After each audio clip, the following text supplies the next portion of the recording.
Hello, WCU University. I'm Ryan Carson. And I'm Samantha Massaro. And welcome to another episode of WCU Weekly. Samantha, we just had our last homecoming. I know. It's so tragic. It was our last so fast, one. Though. Didn't really flew. And it doesn't help that everything gets shut down at 3 o'clock, so. Yeah. I mean, we start early, which is convenient. Was pretty crazy. Oh, it was. The horses and stuff. Did you see them? Yes. I was just walking down Walnut. I'm like, I was walking down Walnut. I'm like, horses. And naturally, I'm like, oh my gosh, horses, let me touch them. You can't touch them because it's apparently considered assault on the police officer. Assault on the horse. So I couldn't do it. But it really took everything in me to hold back because I'm an animal lover. I think it was just kind of funny because I think they were there, to make sure everyone's safe, kind of clear crowds out, but I think they kind of attracted But don't you think it was a little excessive? Was it necessary? There was a lot of people. Could you imagine seeing a cop on Walnut on a horse? It was kind of cool, though. Tracking someone down? It was like riding around. They could kill someone, these horses. Okay, now we're getting a little bit dramatic. I like to jump to conclusions. But other than that, did you have a good homecoming? I did. Was it good? It was tiring, but it was enjoyable. Yeah. Sad that it was my last one, but nice to see all the alumni and stuff. All good things come to an end. Yeah. Yes, the alumni. So we're going to be alumni next year. That's going to be us next year. That's wild. These 4 years fly by. I don't like it. We're not talking about it. Okay. And as always, we have a packed episode of events going on our campus. Amanda has a diversity report, and Kristen will be telling us some scary stories. Rachel will be looking at world news, and Gordina has our weather outlook. Scary stories. Can't wait for that. Oh yeah, definitely. To celebrate Halloween on campus, join WCU's Thriller on the Quad this Tuesday, October 31st at 12:15. Come prepared to join in dancing to Michael Jackson's Thriller at this hashtag 10-minute dance party. Thriller. That's honestly the only part of the dance I know. I think it just goes like, then 1, you clap. 2, 3. Oh, you know what you do? 1, 2, 3. But you do like the shoulder like that and clap. Yeah, you go. I think it's a little like shimmy, that. Shoulder shimmy. Yeah. However you're feeling. You know you're a dancer. You should know I know. this stuff. And then you clap here. You can clap above the head. I think there's multiple variations if you're having like. And they crawl out like this too. You like. Yes. One of those because I think in our next episode, Ryan and I should demonstrate it. And you guys can vote who's the better dancer. Well, that's not fair. You're like your minor's dancing. Hopefully I win. If I don't, that's mortifying. All right, I'm gonna start practicing now just so I can beat you. Lifestyle Nutrition is hosting a What the Health, uncovering the truth behind the Netflix hit this Thursday, November 2nd at 7 p.m. in the Student Rec Center. A registered dietitian will be analyzing parts of the film that have problematic messages along with the ways to spot myths, truths amongst the media's health advice. There will also be a panel of students that will follow an alternative diet. Free vegan food samples from the local vendors will also be provided. That's actually a pretty interesting story because, I work at the rec, so yes. One of the graduate students is the one, who told me about this because I guess, this Netflix documentary that came out everyone was freaking out about how bad meat is and chicken is and stuff like that, but a lot of it is wrong. So, really? Yeah, so it's that's why everyone's going vegan. Can they want to go give wrong information out like this? I don't know if it's fabricated, it's 100% wrong, or they just stretched it because that's what she was saying. And that's what the whole seminar is about. Is the fact that people were seeing this video and then they were freaking out because they thought that it was all true and everything, putting chicken in your body is you're gonna die. As crazy as it sounds, as gross as those videos may be, I don't think it will ever make me a vegetarian or vegan. First of all, I don't think I could ever live that lifestyle because it's hard. It's really hard. I know. Now, I think with this, with the seminar, they'll probably teach them, easier ways to do it. But I think it's very, it's very difficult to do. I give credit to those people because I could never. Wait, vegetarians can't eat fish, or can they eat fish? No, no, I don't think so. Vegans, you can't do anything that is from heard from an animal. I think anything from an animal, right? Oh, I don't know. I think so. We should probably. I think they eat plants, stuff from plants. Stuff from plants. We're just gonna. We'll end the one there. That's good. On a different note, all students interested in VR and communications are encouraged to attend the Collegiate Summit this Saturday, November 4th through Sunday at Bloomsburg University. The conference will offer college students the opportunity to discover ways to prepare for their future in media, as well as network face-to-face with professionals in those fields. The event is free and more information can be found at the link below. I love free events. Free events at Bloomsburg. I almost went to Bloomsburg, actually. Really? Mm-hmm. How far is that? I'm so unfamiliar with that school. So from me, it's an hour and a half, but in the opposite direction, not from Westchester. Okay. So from you, since it's actually probably closer to where you live. Because I'm not at all familiar with these other schools in Pennsylvania other than Penn State. So when I came here from New York, everyone's was oh, I almost went to Bloom's. I'm what even is that? Yeah, what is a Bloom? What is a Bloom? They're far. I think they're northern-ish. Well, from here they're north, but like, so they're maybe closer to you from New York. But you learn something new every day. That'd be a cool thing to go for, Definitely. For students and stuff like that. Samantha. Trying to make my way into fame. Maybe I should go. Now let's head over to Amanda with a diversity report. Amanda? Hey Rams, this weekend starting off on Friday, November 3rd and ending on Friday, November 17th is the beginning of Migration art exhibit with artist Deborah McCullough, who specializes in mixed media forms, including artifacts left behind on the trails in Arizona. This will be on the second floor of the Psych Student Union, and during this exhibit on Monday, November 6th, artist Alvaro Enciso will also be featured. Enciso is a cultural anthropologist who makes and spots where migrants have died and also honors those who have lost their lives. This weekend on Saturday, November 4th in the Psych Student Union is the one and only Women's Leadership Conference. The theme this year is New Faces of Leadership. So if you are a female WCU student who wants to network and build your leadership skills, this is the perfect opportunity for you, so don't miss out.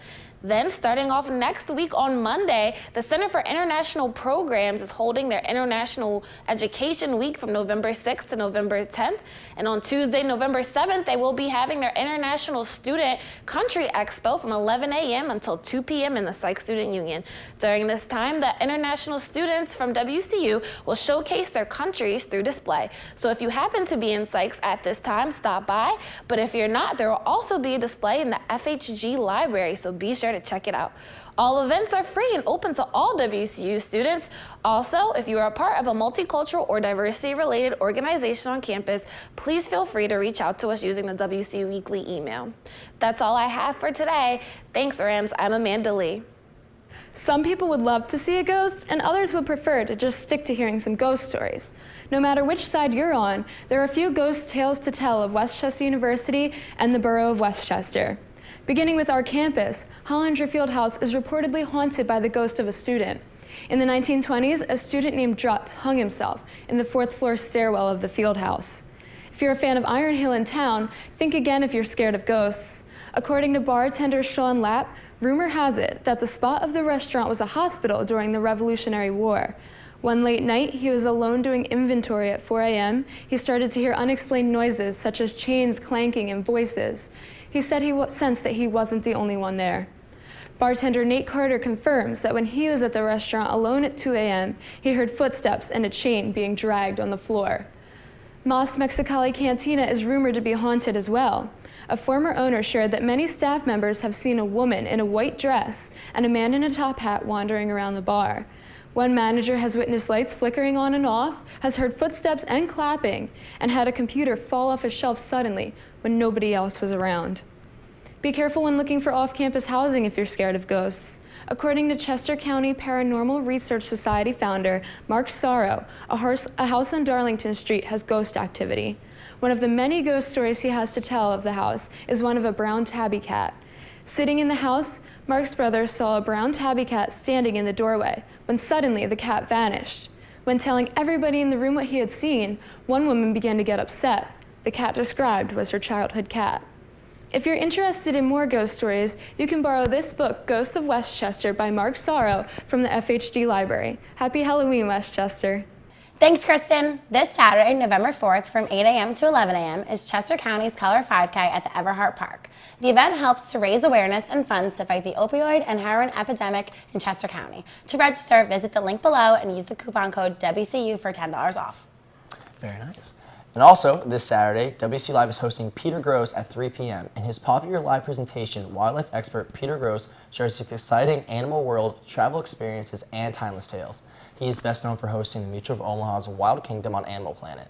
Tickets start at $15 and can be purchased at the link below. I'm really not familiar with that TV show. I used to watch that when I feel like in elementary school, they used to put it on for us a lot and just let them talk. I may have been absent on those days in elementary school. Or the New York, The New Yorkers. We do things differently. Their elementary education, but I'm adapting to the PA lifestyle. It's only my 4th year here. You would think I'm adapted, but you would think after a year you get that, but Sam's almost there. She's doing her best. Better late than never, am I right? Exactly. Now let's send it to Rachel with the news. Rachel?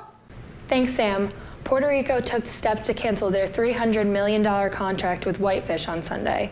Instead of relying on mutual aid agreements with energy companies in other states, Puerto Rico decided to work with Whitefish.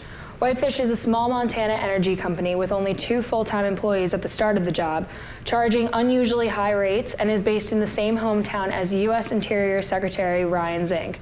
Congress is now calling an investigation on this issue.